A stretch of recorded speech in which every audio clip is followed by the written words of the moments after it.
Hello soldiers. இன்னைக்கு பாத்தீங்க அப்படின்னா தமிழ் சினிமாவில் பராசக்தி டைட்டிலால 7 பஞ்சாயத்து வந்திருக்கும். அங்கிட்டு போய் விளையாடுங்கப்பா. இந்த பராசக்தி டைட்டில் இருந்தாங்க வச்சிருப்பாங்க. ஒரே பேர்ல இத்தனை படமா, ஒரே பேர்ல இத்தனை இதுவான்னு நீங்க டவுட் பட்டிருப்பீங்க. பட் உண்மை என்ன பண்ணா வீடியோ கேம்ஸ்லயுமே ஒரே பேரை வச்சுக்கிட்டு 2-3 கேம்ஸ் வரும். ஏகப்பட்ட பித்தாடம் நடக்கும். ஒரே மாதிரி பேர் வச்சு மக்களை வந்து ஏமாத்தி பித்தாடம் பண்ணுவாங்க. அது என்ன மாதிரி பித்தலாட்டம், அது என்ன மாதிரி கேம்ஸ், அது எப்படி பட்டதுன்னு பார்த்தா இந்த பார்க்க போறோம், பார்த்துருவோம். அதாவது சேம் நேம் டிஃபரண்ட் கேம், அதுதான் இந்த வீடியோ. ஓகே சோல்ஜர்ஸ், இந்த ஒரு விஷயம் வந்து வீடியோ கேம் ஃபேன்ஸுக்கு வந்து தெரிஞ்சிக்க வேண்டிய ஒரு விஷயம். அவங்களுக்கு வந்து ஒரு இன்ஃபர்டைன்மெண்டா கண்டிப்பா இந்த வீடியோ இருக்கும் நம்புகிறேன். வீடியோ கேம் ஃபன் அப்படின்னா இதெல்லாம் தெரிஞ்சுங்க. ஓகே, வீடியோ பார்த்துமே லைக் பண்ணீங்க, சப்ஸ்கிரைப் பண்ணீங்க. ஓகே சோல்ஜர்ஸ், ஓர விவசாயில போயிடலாம். நான் கந்தசாமி, இந்த ஷோ குறியீடு கந்தசாமி.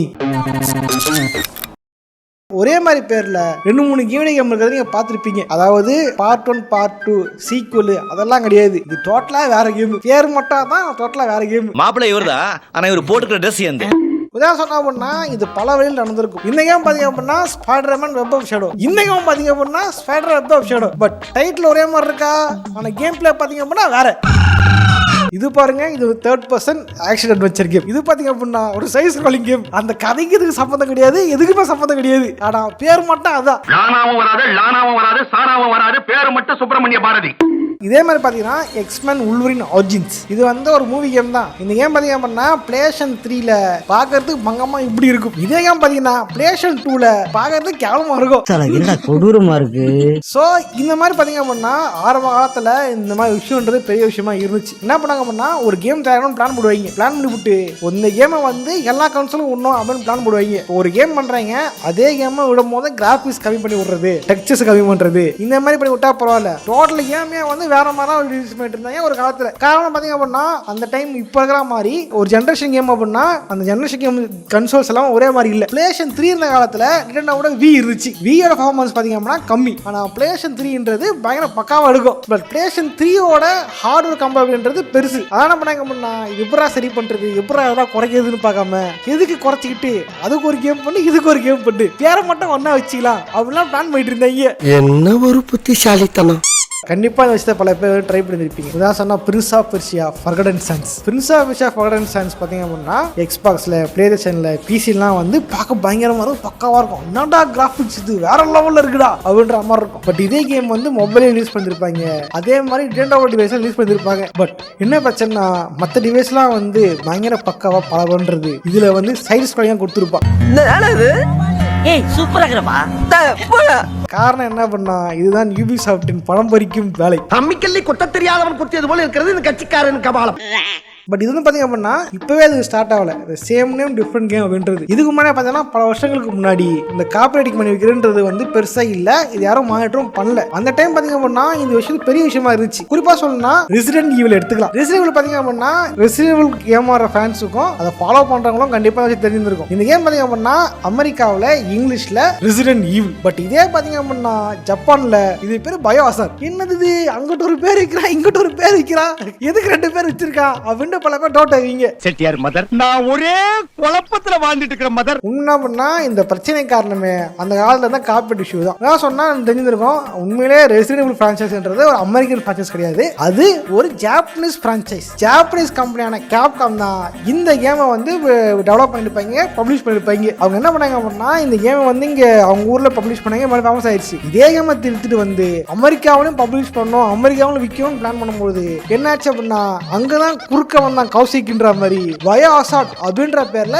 ஏற்கனவே இங்க ஒரு கேம் வந்து ரைட்ஸ் வாங்கி காப்பிரைட் பண்ணி வச்சிட்டாங்க. அட கன்றாவியே. சோ என்ன ஆச்சு அப்படின்னா இவங்க ஒரிஜினல் பேர் வச்சது பயோஹாசார்ட் தான். சோ பயோஹாசார்ட் வச்ச பேரை திரும்பி இங்க விற்க முடியாத பிரச்சனை வந்துருச்சு கேப்காமுக்கு. ஒரு மனுஷன் எதையாவது பண்ணி முன்னுக்கு வரலாம்னு பார்த்தா கால் வைக்கிற இடமெல்லாம் கண்ணி விடி வைக்கிறாங்களே.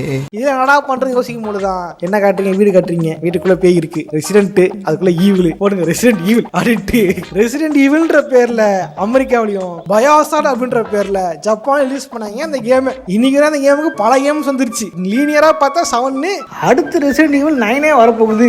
இது வந்து லீனியரா, இது தாண்டி வந்து ரெவல்யூஷன் அது இதுன்னு ஏகப்பட்ட கேம்ஸ் இருக்குது. உள்ள என்ன நிறைய இருக்குது. இது எல்லாத்துக்குமே ஜப்பான்ல ஒரு பேரு, அமெரிக்கா ஒரு பேரு. இது காரணம் பண்ணி வச்ச ரைட்ஸ் பிரச்சனை. ப்ரோ நான் ப்ரோ சொல்ற பேர் வைக்கிறானுங்க, பேர் பார்க்க மாட்டாங்களா கேட்டீங்க அப்படின்னா, இன்னைக்குதான் இன்டர்நெட் இருக்கு, இன்னைக்குதான் வந்து ஒரு ஆன்லைன் ஸ்டோர்ஸ் இருக்கு. நீங்க இது பண்ணும்போது அடுத்த பேர்ல கேம் இருக்குதுங்க அப்படின்ட்டு நீங்க ஈஸியா பாத்துக்க முடியும். பட் அது யாரா பாத்தீங்கன்னா இந்த மாதிரி ஆப்ஷன்ஸ்லாம் கிடையாது. ஏன் ஒரு பெரிய பப்ளிஷராலேயே ஒரு நாட்டுல இருந்து இன்னொரு நாட்டுக்கு அவங்க பப்ளிஷ் பண்ணவே முடியாது. உதாரணம் சொன்னா GTA Vice City தெரிஞ்சிருக்கும். GTA Vice City ஓனர் யாரும் தெரிஞ்சிருக்கும். வேற யாரு? நான் தான். ராக்ஸ்டார். அவங்களுக்கு மேல தான் take interactive. GTA Vice City பாத்தீங்க அப்படின்னா இனிஷியலா அமெரிக்கால பப்ளிஷ் பண்ணது ராக்ஸ்டார். பட் இதே கேம் அவங்களால ஜப்பான்ல பப்ளிஷ் பண்ண முடியல. அத என்ன பண்ணாங்க, இந்த டிஸ்ட்ரிபியூஷன் ரைட்ஸை வந்து கேப்காம் கொடுத்துட்டாங்க. கேப்காம் ஏத்தன்ல ரெசிடென்ட் 1 அவனை கொடுத்துட்டாங்க. அவன் என்ன பண்ணா, அவன் தான் GTA Vice City ஜப்பான்ல ரிலீஸ் பண்ணது. ஆஹா, வேலைக்காரனுக்கு பிறந்த வேலைக்காரன் யானியே. ஆச்சு இந்த மாதிரி இந்தியாவில் கொஞ்சம் நல்லா இருக்கும். டிஸ்ட்ரிபியூஷன் ரைட்ஸை கொடுத்துட்டு நீ தமிழ்ல பண்ணிக்கப்பா, தெலுங்குல பண்ணிக்கப்பா, ஹிந்தில பண்ணிப்பா கொடுத்துட்டா இங்கிலீஷ் ரிலீஸ் ஆகாம கேம் தமிழ் ரிலீஸ் ஆகும். வாயிலே ஈஃபில் டவர் கட்டலாம், ஆனா நட்சத்திரத்துல கக்கூஸ் கூட கட்ட முடியாது. ஸோ இந்த மாதிரி பிரச்சனை ஆச்சு அப்படின்னா ஏகப்பட்ட பேர் வந்து ஒரே பேர்ல ஏகப்பட்ட கேம் பண்ண ஆரம்பிச்சாங்க. உதாரணம் சொன்னா இந்த வீடியோ கேம்ஸோட ஆதி காலம். இது எந்த அளவுக்கு அப்படின்னா ஒவ்வொரு கன்சோலுக்கும் ஒரே பேர்ல ஒவ்வொரு கேம் இருந்திருக்கும். அது சம்மந்தமே இல்லாம கேம்ஸ். என்ன கருமையா இது? உதாரணம் பேட்டில் ஜோன் அப்படின்ற ஒரு கேம். இந்த கேம் பாத்தீங்க அப்படின்னா PSP ஒரு கேம் இருக்கும், அப்புறம் ஆர்கேட்ல ஒரு கேம் இருக்கும், அப்புறம் ஆக்டிவேஷன் பண்ண ஒரு கேம், அது பேரும் பேட்டில் ஜோன் தான். இந்த மாதிரி பேட்டில் ஜோன்ற பேர்லயே 4 கேம் கிடக்குது. பேர் மட்டும் தான் ஒண்ணு, ஆனா ரெண்டுமே எல்லாமே வேற வேற. நீ தான் கார்த்தி அண்ணனா? அவன் தான் என் தம்பி. ரெண்டும் ஒண்ணுதான்.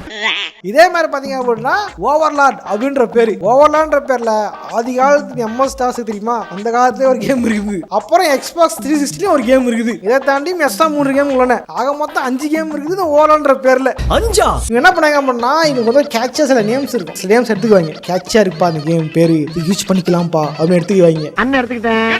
எடுத்துட்டு அடுத்த ரைட்ஸ் வாங்கி இது ரைட்ஸ் இருக்கா இல்லையா, பண்ணலாமா இல்லையா அதெல்லாம் பார்க்க மாட்டாங்க. எடுத்து போட அவ்வளவுதான், பார்க்க கிளிக் ஆகுதா பங்கமா இருந்தா எடுத்து போடு அப்படின்னு உள்ள வச்சு. இப்படிதான் இந்த பேட்டில் ஜோனு ஓவரால்லாம் வந்தது. இதே மாதிரி பாத்தீங்க அப்படின்னா சில ஸ்போர்ட்ஸ் கேம்ஸ் இருக்கும், சில ஸ்போர்ட்ஸோட பிரான்ச்சைஸ் இருக்கும். இவங்க என்ன பண்ணாங்கன்னா ஒவ்வொரு ஜென்ரேஷனுக்கு ஏற்ற மாதிரி ஒரு கேம்ஸ் வருவாங்க. உதாரணத்துக்கு இப்போ ரீசெண்டாக பார்த்தீங்கன்னா FIFA கேம்ஸ், அப்போ வந்து WWF கேம்ஸ்லாம் பார்த்துருப்பீங்க. அவங்க என்ன பண்ணுவாங்க, இயர் நேம் மட்டும் மாற்றுவாங்க, வருஷத்துல பேர் மட்டும் மாற்றிட்டே வருவாங்க. ஓகேவா? பட் ஆதி காலத்தில் அது கூட பண்ண மாட்டானுங்க. ஒவ்வொரு கேட்ஸும் வரப்போ ஒவ்வொரு கேம் விடுவானுங்க, ஆனால் பேர் அதே பேர் தான். உதாரணம் சொன்னால் ஜியோபார்டி, அப்புறம் வந்து மோனோபோலி அந்த கேம் சொல்லலாம். ஒவ்வொரு கன்சோல் வரும்பொழுதும் ஒவ்வொரு ஜென்ரேஷன் வரும்போதும் கேம் பண்ணுவாங்க. பட் என்ன பிரச்சனை, எல்லா கேமும் ஒரே பேர் வச்சு விட்டுருவாங்க.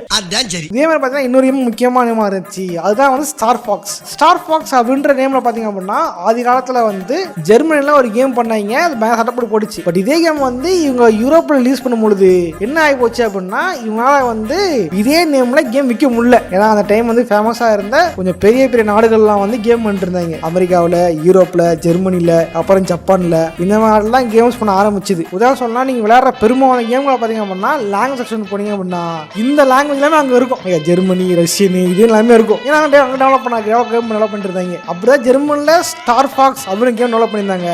அந்த கேமை வந்து யூரோப் கொண்டு வரும் பொழுது இவங்களால விற்க முடியல. ஏன்னா ஆல்ரெடி ஒருத்தங்க வந்துட்டான், ஆல்ரெடி ஒருத்தன் பேர் வச்சுட்டான். ஜப்பான்ல ஸ்டார் ஃபாக்ஸ் ஒரு கேம் இருக்குது, ஜெர்மனில ஸ்டார் ஃபாக்ஸ் ஒரு கேம் இருக்குது. இதே மாதிரி யூரோப்லயும் ஸ்டார் ஃபாக்ஸ் இன்னொரு கேம் இருக்குது. இப்போ இந்த கேம் வந்து அங்க வித்தா அங்க ஒரு பிரச்சனை ஆகுது, இப்போ அந்த கேம் வந்து இங்க வித்தா இங்க பிரச்சனை ஆகுது. அதான் என்ன பண்ணாங்க அப்படின்னா, ஸ்டார் ஃபாக்ஸ்லாம் வேணாம்பா, ஸ்டார் விங்னு மாத்திக்க பேரு அப்படின்ட்டு பேரை மாத்தி ரிலீஸ் பண்ணாங்க அந்த காலத்துல.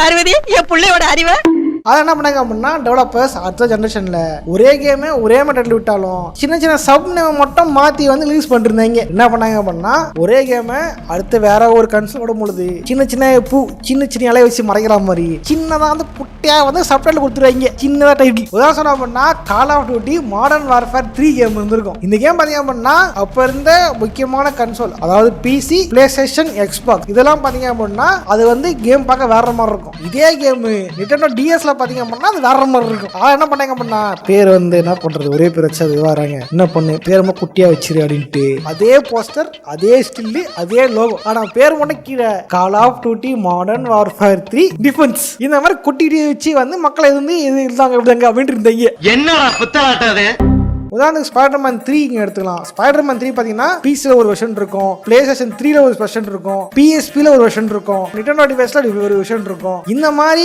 ஒரே கிரியேட்டர்ல ஏகப்பட்ட வெர்ஷன் பண்ணி ரிலீஸ் பண்ணிட்டு இருந்தாங்க அந்த காலத்துல. முதல்ல சொன்னா இந்த கேம் பாயோட எரா இருக்கலாம், கேம் பாய் அட்வான்ஸ் அந்த எரா பாத்தீங்க அப்படின்னா பிசி தான் வந்து ரொம்ப லோவா இருந்துச்சு. என்ன பண்ணுவாங்க, இந்த கன்சோல்லாம் கேம் எல்லாம் பண்ணுவாங்க, நல்லா பார்க்கலாம் பரவல் இருக்கும். ஆனால் பிசியை மட்டும் இலக்காரமா, பிசிக்கு மட்டும் வந்து ரொம்ப டம்மியா கேம் பண்ணுவாங்க.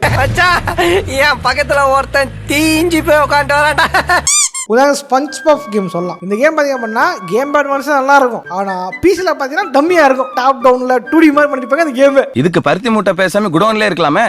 இந்த மாதிரி பாத்தீங்க அப்படின்னா ஒரே பேரை வச்சுக்கிட்டு ஒவ்வொரு கன்சோல் ஒரு கேம், ஒரு கன்சோல் வேற கேம் அப்படின்ட்டு வித்தியாசமா கேம்ஸ் பண்ணிட்டு இருந்தாங்க ஒரு காலத்துல. இந்த ட்ரெண்ட் பாத்தீங்க அப்படின்னா எப்போ ஒளிஞ்சுது அப்படின்னா கிராஸ் ஜெனரேஷன் கேம்ஸ் வந்ததுக்கு அப்புறம் தான். அது என்ன கிராஸ் ஜெனரேஷன் கேம் கேட்டீங்க அப்படின்னா அதுல விஷயம் இருக்குது. என்ன பண்ணா இப்ப நீங்க பாக்குறீங்க தெரியுமா, ஒரே கேமு பிளேஸ்டேஷன்லயும் வருகிறது, எக்ஸ்பாக்ஸ்லயும் வருகிறது, அது மட்டும் இல்லாம பிளேஸ்டேஷன் 4க்கும் வருகிறது, 5க்கும் வருகிறது இல்லையா. இதான் வந்து கிராஸ் ஜெனரேஷன் கேம்ஸ் அப்படின்னு சொல்லுவாங்க. இந்த ட்ரெண்ட் வந்ததுக்கு அப்புறமா தான் ஒரே கேம் எல்லா கன்சோலையுமே ஒரே மாதிரியான கண்டென்ட்டோட வந்துருது. என்ன முன்ன பண்ணா கிராஃபிக்ஸ் கம்மியா இருக்கும், மற்றபடி பாத்தீங்க அப்படின்னா சேம் கண்டென்ட் தான், சேம் ஸ்டோரி தான், சேம் கேம் பிளே தான், சேம் மெக்கானிசம் தான், எல்லாமே ஒரே மாதிரி ஆரம்பிச்சது. அதுக்கப்புறமா தான் இந்த கிராஃபிக்ஸ், FPS இந்த மாதிரி சின்ன சின்ன சும்மா குட்டியான நம்ம விஷயம் வருமே தவிர மற்றபடி கேம் கண்டென்ட் அதே கேம்னா அதே கேம் தான், அதே தான். ஸோ இப்போ பாத்தீங்க அப்படின்னா இந்த ஒவ்வொரு கன்சோல் ஒரு மாதிரி கேம் விடுறது, இந்த மாதிரி விட்டு ஏமாத்துறது வேலையெல்லாம் வந்து கேம் டெவலப்பர்ஸ் வந்து பண்றது இல்ல. இது வந்து ஒரு நல்ல விஷயம் தான். நான் தான் சொன்னேன் ரொம்ப தெளிவா இருக்குன்னு, நம்புங்க சார்.